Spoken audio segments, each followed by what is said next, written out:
Here, and today I wanted to sit down and talk to you guys about my curly hair routine and how I avoid getting any heat damage. So this was me the last time I straightened my hair, and this is me afterwards.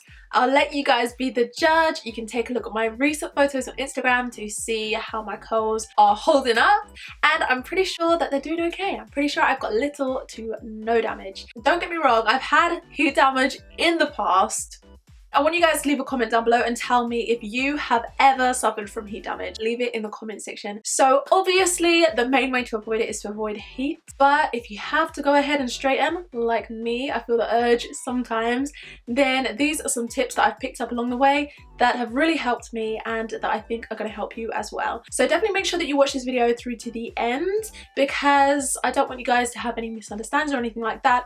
And obviously lots of different hair types are very different to each other, so some of these tips you may have to listen to the other tips as well just to fully understand. Give this video a thumbs up. Also, don't forget to subscribe and turn on your notifications. I am uploading Mondays, Wednesdays and Fridays, so I don't want you guys to miss it. And let's go ahead and get on with the video. So the very first part of my routine, or these tips, it's a routine, it's a tips video, I don't really know. But anyway, the first thing is to make sure that your equipment is right. Like, get your equipment right. There's no point in sitting down preparing your hair and everything if you've got the wrong straighteners. So first of all, make sure you've got a good quality pair of straighteners. I remember when I used to straighten my hair all the time when I was in school, and I was using like some cheap hair straightener. I don't know what it was made of. I don't know what the plates were made of. It didn't have any technology to protect my hair or anything like that, and I used to use that every day. Like, was I crazy? So now I've been using my NuMe hair straightener. If you guys want to watch my last curly to straight video, then I will leave it right up here. That's where I first used my NuMe. So this one is made from 100% tourmaline ceramic, which I figure is going to be better for my hair. It also uses negative ions, which is a little bit scientific for me, but what it basically means is that it's not going to make your hair go static. It's actually going to make your hair go a lot smoother by infusing it with negative ions, which means that you're probably going to end up going over it with less passes. You're going to be more satisfied with the result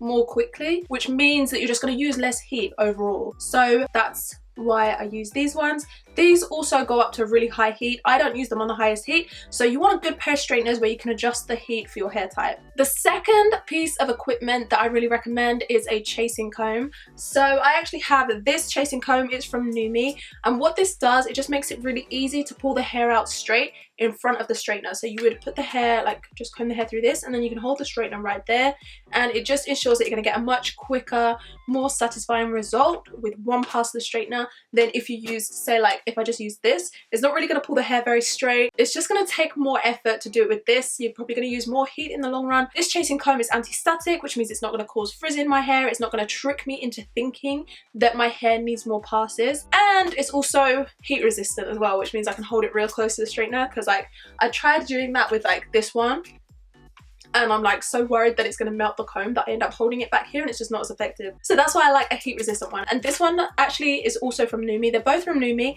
I will leave them in the description box down below. Make sure you check them out. Also check out my discount code. It's right here, and I will also leave that in the description box down below as well. So my step number 3 is actually to start in the shower. I didn't film this for you guys because it's actually really simple. It's just the shampoo and the conditioner that I used. So the shampoo that I used was the Aussie Take the Heat shampoo. It's designed to prep my hair for when I'm going to use heat. So I've been using that for years, and my conditioner that I used was the Care Thermal Protect conditioner. It does the same thing, it just preps my hair for heat being used. So then for step number 4 of my routine, I actually left my hair to dry naturally. I just don't feel the need to blow dry. I know that there's a bit of debate, like, should you blow dry, should you air dry when you're going to straighten your hair? For me, I don't see the point of blow drying, because people say you should blow dry because if you don't, then you're going to use more heat and it's going to damage your hair when you start using the straightener. And that's because you'll usually see that you'll have some curls, and it will take more heat to get the curls out.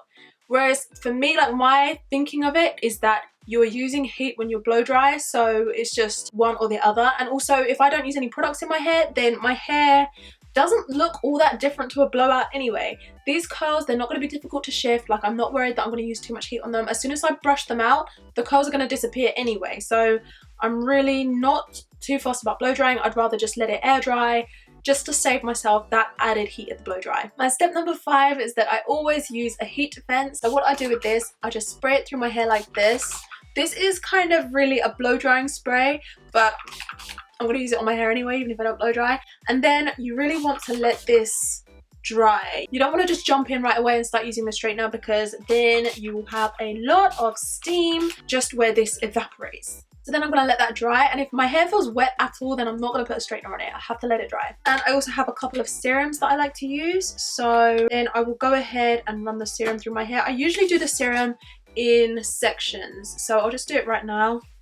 Show you guys. This is my step number 7 of my routine. So when everything else is done, your hair's dry, it's heat defensed up, then you want to go ahead and switch on your straighteners. So these ones, they heat up really quickly. Whoa, that's going so fast. I didn't even see this before, but it's literally like, right, 280, it's 295, it's 310, it's like going so fast. It's at 350, it's oh my gosh, that's so fast. It literally heats up like this. And the thing is, just because your hair straighteners go to a really high heat does not mean that you need to use it on the highest heat. Definitely make sure that you use a heat that's appropriate for your hair type. Like if you've got really fine hair, then you want to use a much lower heat. Like my hair is kind of, the actual individual strands I'd say are maybe fine to medium. So I'm going to use a lower heat. Like I'm definitely not going to have it on 450, which it just reached. So I'm going to put this down. We're going to do 360 and we're going to see how that goes. So now I just have to watch this and watch the temperature drop. So this is another really good thing about like high quality straighteners, is it literally tells you specifically what temperature it's at. So you don't have to guess. And some really cheap straighteners don't even have like a temperature gauge on them. It's like on or off.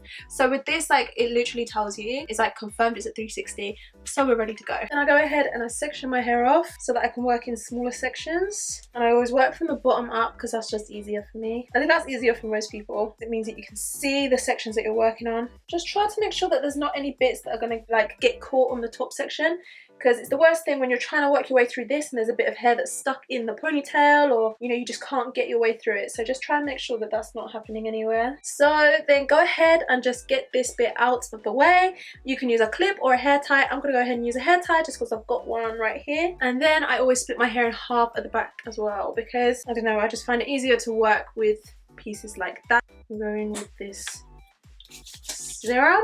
So I've also got 2 products here from Numi. This is the Gloss Bar Serum, and I've got the Not Your Basic End Sealer. So I love these 2 little guys. These are like my little magic potions right here. So the Gloss Boss does exactly what it says on the tin. It just gives your hair a nice glossy sheen without making it look sticky or stiff or anything like that. And the End Sealer, is like, it's really good. So basically, you know how your ends can tend to go frizzy or they just poke out in different ways, and you know, you just can't get the ends of your hair to do what you want them to do? Well, this like solves all of your miseries basically. Like, I don't know, I really like it. So I go ahead and I actually use this, a little pump like this, and I pop that onto the ends of my hair.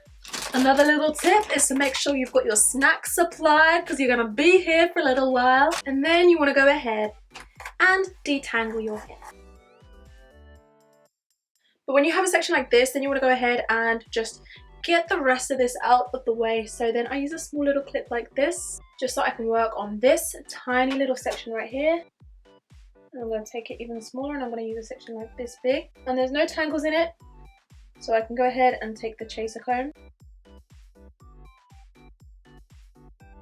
So you want to look at your hair and see, like, is the temperature that you've got it on actually working? Because if not, then you can put it up or you can put it down. So I had mine on, I think 360, which I think was just a little bit too low. So I've actually put it up to 410, so we can finish off on this section. I just want to brush that out, make sure there's no tangles in it.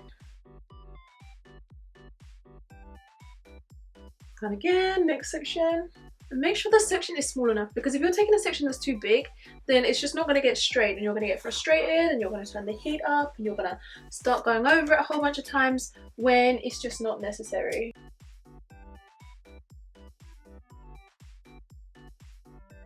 This is why I like this tracing comb, because like it's not going to melt. I would actually get so scared of my other combs in case they melted. I already went in with the spray, and this is the serum, so this is going on in smaller sections. I'm putting more on at the ends. I'm also going to put the end sealer onto the ends. Like it's just like one tiny little dollop, and then I rub it through my hands and I put that on the ends.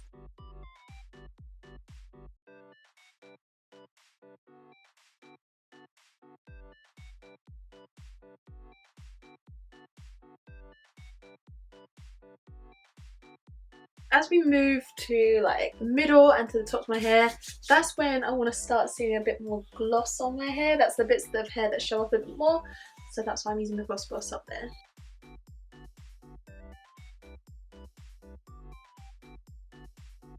Just one pass on my hair straight though.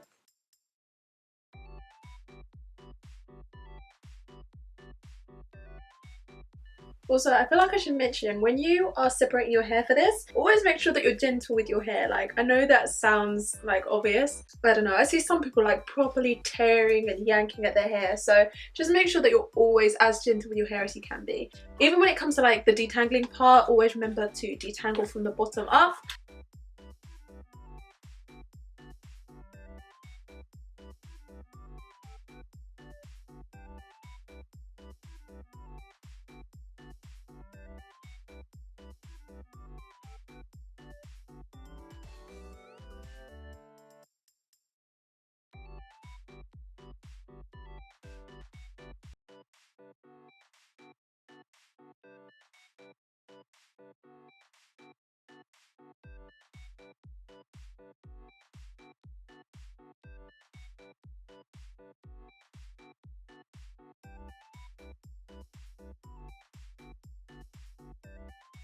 That's what I was saying about my hair looking similar to a blow dry when I just brush it out. Like, I don't feel like I needed to blow dry my hair because just by brushing it, I kind of get rid of the curls and everything, so it's fine.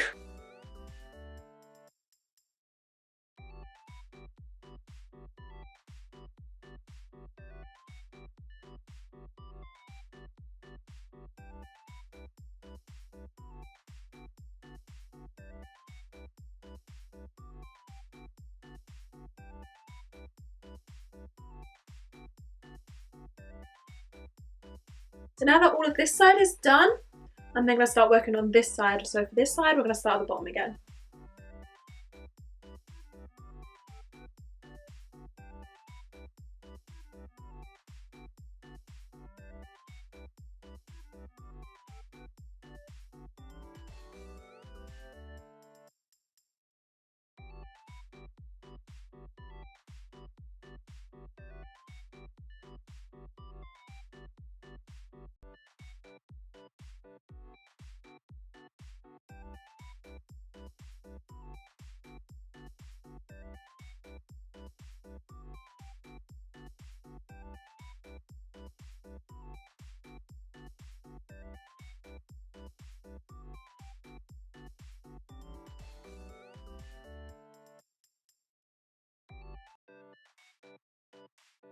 So I actually went ahead and changed my parting to this side just because, I don't know, I thought it looked better today. So there you have it. That is pretty much all of my tips.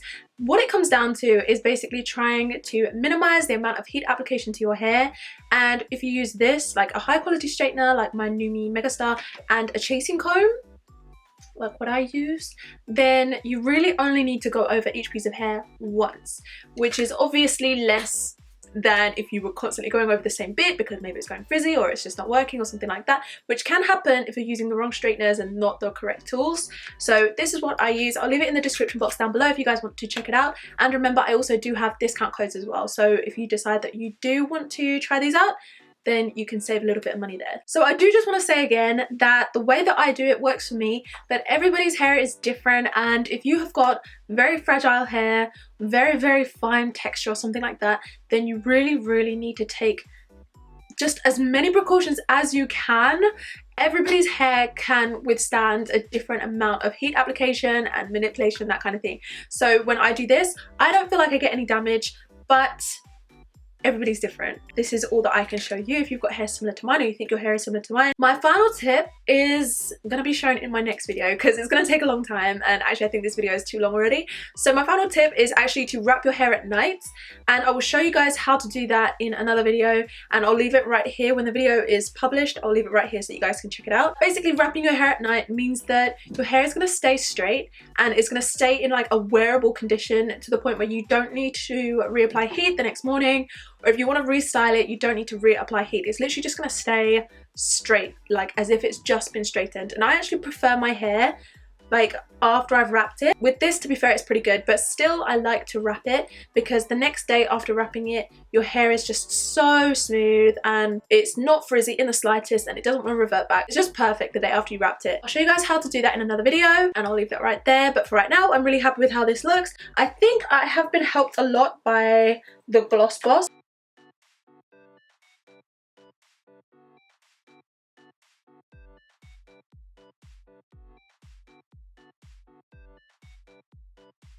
I want to say thank you guys so much for watching. Please remember to thumbs up this video and subscribe, and I'll see you in the next video.